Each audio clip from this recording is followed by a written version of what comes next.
구독, 좋아요는 컨텐츠 제작에 큰 힘이 됩니다. 2장 두려움의 용을 쓰러뜨려라. 1. 리스트를 만들어라. 인내심은 우리 삶의 기초 체력이다. 하지만 인내심을 갖고 버틴다고 해서 모든 일이 저절로 굴러가지는 않는다. 특정한 진로를 결정했을 때는 기다렸다는 뜻이 문제들이 나타난다. 숙고와 결단 전에는 보이지 않았던, 짐작도 못했던 난관들이 차례차례 모습을 드러낸다. 이것이 곧 인생에서 걱정과 두려움이 사라지지 않는 이유다. 목표까지 가는데 소요되는 비용을 걱정하며 밤잠을 설친다. 건강이 뒷받침해줄지도 고민거리다. 언젠가는 창업이나 독립을 해야 할 텐데 나를 도와줄 사람과 투자자들이 있을지 생각하면 골치가 지끈지끈하다. 당장 내일 출근하면 맞닥뜨려야 할 상사가 뭐라 할지 걱정이다. 거래처와의 미팅은 잘 끝날 수 있을까? 아이 유치원 학예회 참석은 어떻게 하지? 지금 직장을 그만두면 새 직장을 얻을 수 있을까? 걱정은 인간을 무력하게 만든다. 무력감은 모든 것을 파괴한다. 걱정과 두려움이 파괴적인 힘을 지니고 있다. 흔히 우리는 동료에게 이렇게 말하곤 한다. 나 지금 걱정 있어. 앞으로 이런 말은 다음으로 대체하라. 나 지금 해결해야 할 문제가 있어. 걱정은 있는 것이 아니라 하는 것이 정확한 표현이다. 즉, 걱정은 존재하는 대상이 아니다. 존재하는 것은 해결해야 할 문제, 갈등, 시련, 난관 등이다. 걱정은 하룻밤 사이에 태산처럼 커졌다가도 1초 후 신기루처럼 싹 없어지기도 한다. 걱정에 대처하는 유일한 자세는 쓸데없는 걱정을 하지 않는 것이다. 물론 말처럼 쉽지는 않다. 하지만 분명한 사실은 걱정은 근원지는 우리 자신이라는 것이다. 어떤 문제가 발생했을 때 습관적으로 걱정에 매달리면 아무것도 해결할 수 없다. 뇌과학 연구자들에 따르면 걱정을 하는 동안 우리의 뇌는 생산적인 움직임을 보여주지 않는다. 따라서 문제가 발생했을 때 우리가 해야 하는 일은 걱정이 아니라 해결책을 생각해내야 한다. 걱정하지 마라. 당신이 걱정하는 일들 중 90%는 일어나지 않는다. 귀에 못이 박히도록 이런 말을 들었을 것이다. 맞는 말이다. 하지만 이 말이 우리의 걱정을 줄여주지 못한다. 쓸데없는 걱정이나 두려움에 사로잡히지 않으려면 그 걱정과 두려움이 쓸데없다는 것을 명확히 인식할 수 있어야 한다. 연금술사들은 말한다. 두려움에서 벗어날 수 있는 유일한 길은 두려움을 두려워하지 않는 수준까지 멘탈을 끌어올리는 것이다. 어떻게 해야 이것이 가능할까? 첫 번째 방법은 이미 말했다. 걱정이 아니라 문제를 직시하는 것이다. 둘째, 걱정과 두려움을 다루는 방법이라는 리스트를 만드는 것이다. 이는 앞이 보이지 않았던 20대 시절의 나를 구원한 방법이기도 하다. 당시 나는 끊이지 않는 걱정에 시달렸다. 떠올리기만 하면 순식간에 거대해지는 걱정에 눌려 소파에 붙박인 채 몇 시간씩 앉아있기도 했다. 걱정이 망상으로 변해 숨도 못 쉬던 내게 어느 날 코치가 작은 노트를 건네며 말했다. 이 노트에 지금 자네가 가장 두려워하는 것이 무엇인지 적어보게나. 그리고 그게 왜 두려운지도 기록해봐. 가장 큰 두려움에서부터 사소한 걱정까지 낱낱이 적어야 해. 내가 가진 가장 큰 두려움은 미래에 대한 불확실함이었다. 용기를 갖고 도전했던 비즈니스들이 경험 부족과 전략의 부재로 차례차례 실패하면서 나는 깊이 좌절해 있었다. 앞으로 내가 다시 일어설 수 있을지 몰라 너무나 막막했다. 나는 미래에 대한 불확실함이라고 적힌 줄 밑에 돈이라고 적어 넣었다. 그래, 이제 좀 구체적이군. 다행히 백수 신세였지만 빚은 없었다. 지금 내가 갖고 있는 돈과 실업급여 등을 계산해보니 앞으로 1년 정도는 백수로 살아도 굶어 죽지는 않을 것 같았다.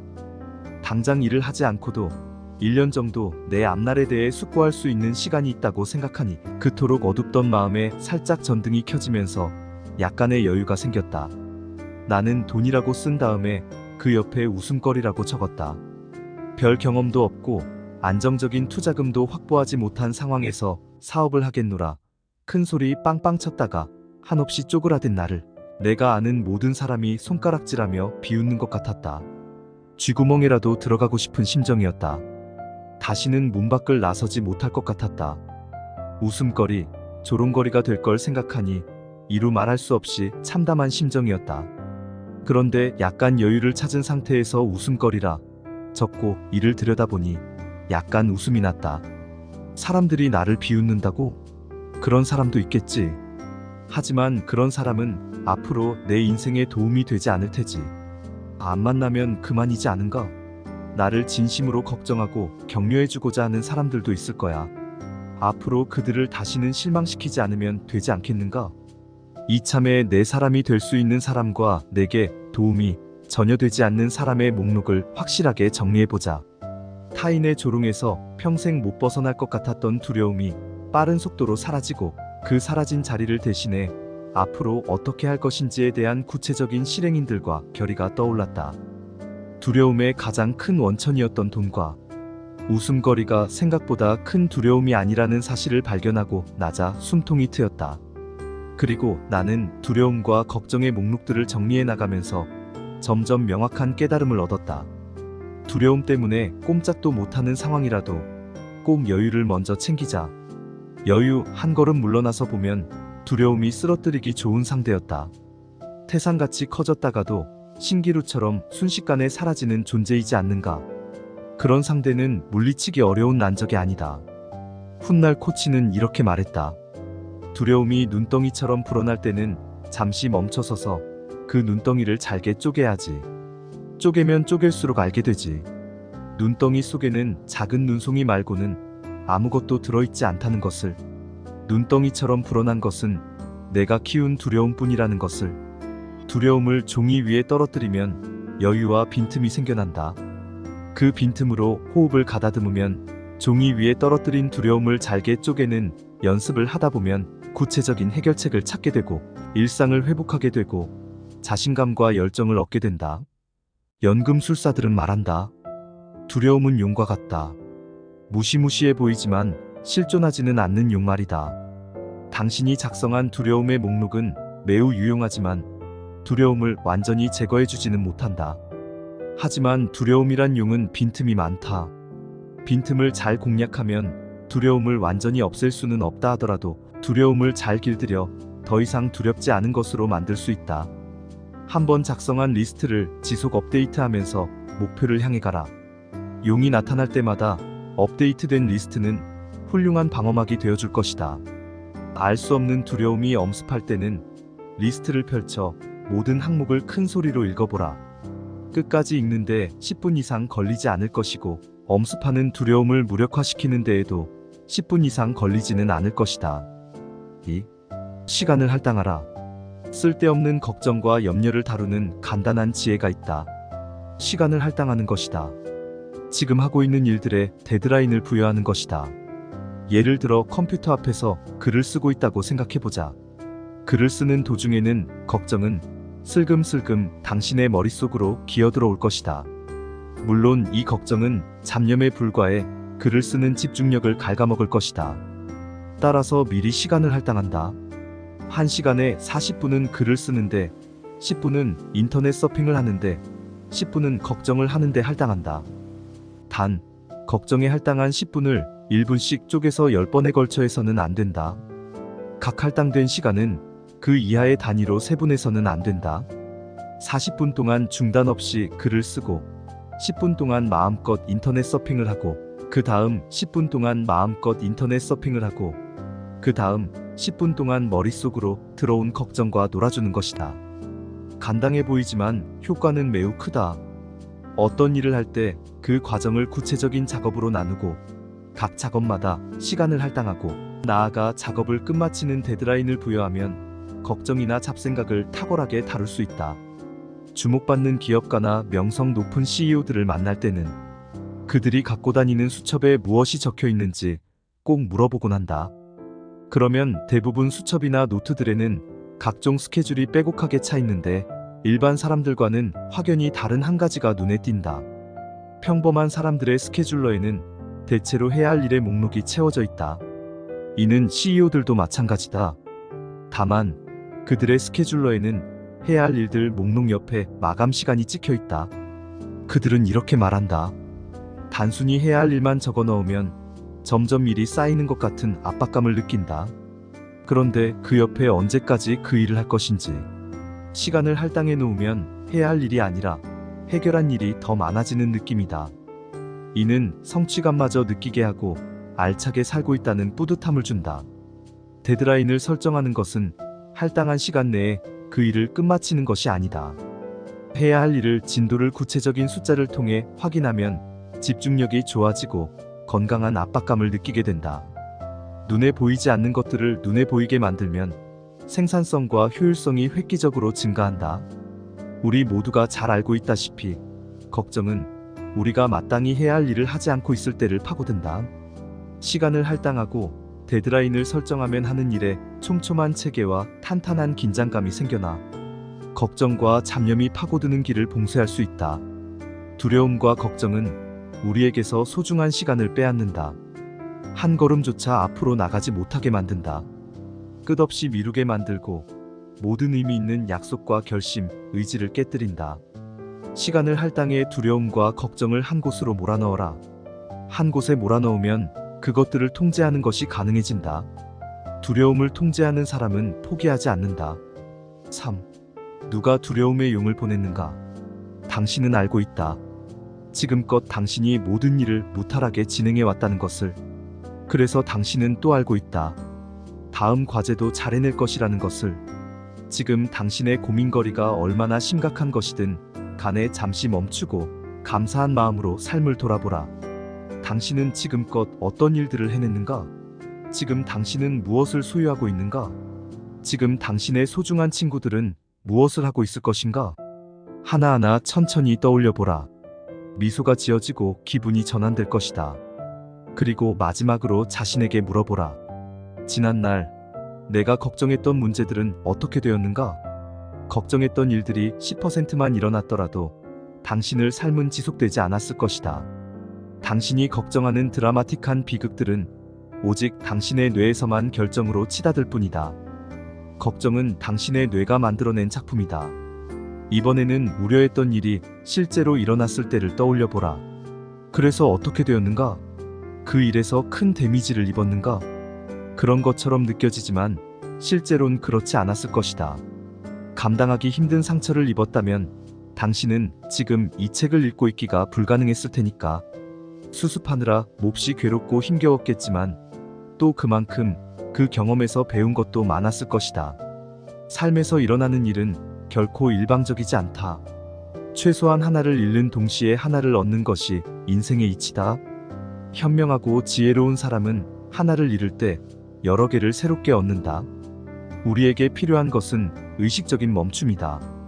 의식적으로 한 걸음 물러나서 흐름을 통찰하는 것이다. 무작정 뭉뚱그려서 금방이라도 무너질 듯 걱정하지 말고 하나하나 분해했다가 하나하나 다시 조립하는 여유와 태도를 갖는 것이다. 나는 수첩에 멈춰야 할 시간이란 항목을 마련해 놓고 있다. 중요한 의사결정이나 브리핑, 미팅이 있는 날 아침에는 수첩을 열어 호흡을 가다듬고 생각을 차분히 정리하는 시간을 미리 정해 놓는다. 이런 습관을 들이면 중요한 일이 있을 때 방향을 잃지 않게 된다. 팽팽한 긴장감에서 1분만이라도 벗어나 침착해지면 중요한 것들을 놓치고 후회하는 일이 놀랍게 줄어든다. 어떤 존경받는 투자자가 내게 이런 말을 해준 적 있다. 주식 투자에서 돈을 벌려면 주식 투자를 하지 않는 시간을 확보해야 한다. 온통 머릿속에 주식 생각으로 꽉 차 있는 사람은 큰 돈을 벌지 못한다. 사장 좌판 앞에서 한 푼이라도 더 비싸게 팔려고 한 푼이라도 더 싸게 사려고 목이 터져라 외치는 사람은 결국 한두 푼에도 무너지고 만다. 두려움이 찾아왔을 때는, 걱정이 파도처럼 밀려들 것 같을 때는 잠시 멈춰라. 나무보다 숲을 보라. 멈춰서서 한 걸음 물러나서 보면 두려움이 용이 아니라 신과 우주가 두려움의 용을 당신에 보낸 이유가 선명하게 떠오를 것이다. 4. 책임을 뛰어넘지 마라. 우리는 끊임없이 의사결정을 한다. 그리고 끊임없이 그 결정을 후회한다. 더 나은 결정을 할 수 있었다는 자책이 심해지면서 결국 두려움을 만들어낸다. 하지만 이 세상에 잘못된 결정이란 없다. 앞날을 미리 내다볼 수 있는 능력이 있다면 모르겠지만 그렇지 않고서야 어떻게 매번 완벽한 결정을 내릴 수 있겠는가? 그래서 나는 이제 막 스타트업을 시작하는 패기에 찬 젊은 인재들에게 이렇게 조언한다. 어떤 결정을 내릴 것인지의 기준은 책임이다. 이 결정을 내가 책임질 수 있는가? 라는 물음에 예스라는 답이 나오면 그것이 곧 당신이 내릴 수 있는 최선의 결정이다. 더 나은, 더 완벽한 결정은 환상이다. 도전은 도박이 아니다. 한계를 뛰어넘는다는 것은 무모한 것에 도전하라는 뜻이 아니다. 한계를 뛰어넘으라는 것은 더 큰 책임을 떠맡는 일에 도전하라는 것이다. 20대 시절 나는 왜 내 사업에 실패했을까? 오랫동안 나는 이 질문에 대한 답을 찾기 위해 노력했다. 그리고 서투른 청춘의 실패를 딛고 일어난 후에야 나는 비로소 답을 찾았다. 내가 실패한 것은 내가 너무 실패를 당연하게 생각한 결과였다. 아직 젊으니까, 경험이 없으니까, 종자돈도 그다지 많지 않으니까, 한마디로 나는 무모했다. 너무 무모의 두려움조차 없었다. 실패해도 내 책임이 아니라는 안일한 생각이 그 시절의 나를 지배했다. 나를 믿어준 사람들, 내게 투자해준 사람들, 젊음이라는 빛나는 시간을 내게 내어준 사람들에 대한 막중한 책임을 져야 한다는 압박과 긴장이 없었다. 내가 넘어져도 모두가 괜찮아 하면서 내 머리를 쓰다듬으며 격려해줄 것이라고 생각했다. 하지만 실패는 냉정했다. 모두가 떠난 빈방에 홀로 남았을 때 비로소 나는 무시무시한 두려움에 사로잡혔다. 응석바지에 불과했고 어리광이나 피우는 어린애였다는 사실 앞에서 뼈가 아팠다. 그리고 나서 큰 교훈을 얻었다. 책임질 수 있는 선택, 강당할 수 있는 결정을 내리는 것이 진정한 도전이요, 모험이라는 것을. 책임을 중시하는 사람이 되면 두려움과 좌절, 후회의 삶을 바꿀 수 있다는 것을. 당신은 아직 앞날이 창창한 20대인가? 그렇다면 가장 먼저 책임감을 배워야 한다. 젊다는 것은 특권이 아니다. 젊으니까 실패해도 괜찮다는 논리는 아마추어 세계에서나 통한다는 사실을 명심하라. 젊음을 어리광을 피우는 데 써서는 안 된다. 젊음을 책임질 수 있는 젊음이 되어야 한다. 지금 당신이 책임질 수 있는 한도 내에서 최대한의 일을 하라. 그러면 두려움, 좌절, 걱정이 아니라 자신감, 용기, 희망이 당신을 선택할 것이다. 책임감이 투철한 당신을 세상이 그냥 놔둘 리 없다. 먹잇감이 되어주지 마라. 살면서 내가 힘겨울 때마다 떠올리는 문장이 있다. 지금 이 순간 내가 바꿀 수 있는 것이 아무것도 없다면 나는 절대로 걱정하지 않는다. 그렇다. 나는 과거를 뜯어 고칠 수 없다. 단, 과거의 경험에서 배울 수는 있다. 연금술사들은 말한다. 어떤 경험을 하고 났을 때는 그 경험에 이름을 붙여주어라. 긍정적인 이름이나 제목을 붙여 기억은행 속에 예치해둔다. 그러면 그 경험이 비록 끔찍한 것이었다 할지라도 부정적 감정이 아니라 하나의 교훈이 먼저 소환된다. 나는 파산했던 경험이 희망의 독설이란 이름을 붙여주었다. 이 경험을 떠올릴 때마다 가볍고 달콤한 희망의 속삭임이 아니라 내 머리에 찬물을 한 바가지 퍼붓는 차디찬 희망의 쓴소리가 소환되면서 그야말로 정신이 번쩍 든다. 파산한 경험을 상처로만 남겨두었다면 나는 그것을 떠올릴 때마다 아파하고 후회하고 씁쓸한 감정에 휩싸였을 것이다. 바꿀 수 없는 일을 걱정하는 것은 막대한 에너지 낭비일 뿐이다. 그럼에도 정말 많이 사람들이 과거에 대한 후회와 아쉬움에 사로잡혀 살아간다. 그 일만 없었다면 에서 그 일 때문에 내가 성장했지 로 생각의 프레임을 전환시켜야 한다. 과거에 있었던 좋았던 경험은 어떨까? 분명 좋았던 경험은 현재의 어려움을 이겨낼 힘을 제공한다. 좋았던 경험을 다시 회복하기 위한 노력에 박차를 어려움을 더 가중시킬 수도 있다. 좋았던 시절과 현재의 어려움을 비교하면서 깊은 한숨을 내쉬는 것은 살아가는데 별 도움이 되지 않는다. 끔찍했던 경험이든 좋았던 경험이든 모두 과거일 뿐이다. 끔찍했던 경험에서 배우고 좋았던 경험을 회복하는 것, 그것만이 우리에게 주어진 책무다. 미국의 작가 로버트 버데트는 이렇게 말했다. 내게는 아무런 근심과 걱정이 없는 날이 딱 이틀 있다. 그중 하루는 어제이고 또 다른 하루는 내일이다. 어제는 지나갔고 내일은 아직 오지 않았다. 그러니 어제와 내일을 걱정하고 두려워하는데 오늘을 써서는 안 된다. 다시 일어설 수 있을지 걱정하지 마라. 넘어진 사람은 반드시 다시 일어선다. 남들보다 뒤처졌다고 초조해하지 마라. 결승선에 누가 먼저 도착할지는 인간이 알 수 있는 영역이 아니다. 매일 쾌조의 컨디션을 유지하며 한 걸음 한 걸음 달려나가면 충분하다. 걱정과 두려움에 붙들려 침대에 누워 달리는 사람을 물끄러미 바라보는 것만 하지 않으면 된다. 연금술사들은 말한다. 적당한 두려움은 우리의 삶을 긴박감 넘치게 만든다. 우리를 더 멀리 가게 만드는 연료다. 두려움 때문에 아무것도 하지 않는 삶은 지루하다. 적당한 두려움은 우리의 심장을 뛰게 하고 일상을 팽팽하게 만드는 긴장감을 불어넣는다. 그러니 두려워하지 말고 두려움을 효과적으로 활용하라. 목표에 도달하는데 긍정적인 연료로 사용하라. 사용하지 않는 두려움은 우리를 아무것도 하지 못하도록 만든다. 반면에 적극적으로 사용된 두려움은 우리의 잠재력 발휘에 도움을 준다. 나의 코치는 이렇게 말한 바 있다. 지금 당신이 걱정을 하고 있다는 것은 뭔가 피하고 싶은 게 있다는 뜻이다. 무엇을 피하고 싶어 하는 것인지 찾아내라. 그리고 그것을 정면으로 바라보라. 결국 두려움을 이기는 것은 적극적인 행동이다. 고민하고 머뭇거리고 제자리에서 맴도는 것은 두려움에게 좋은 먹잇감이 되고 만다. 종교개혁가 마르틴 루터는 이렇게 말했다. 새가 내 머리 위를 날아가는 것은 막을 수 없다. 하지만 새가 내 머리 위에 둥지를 틀지 않게는 할 수 있다. 우리의 목표는 두려움을 완벽하게 통제하는 것이 아니다. 두려움에게 통제만 당하지 않으면 충분하다.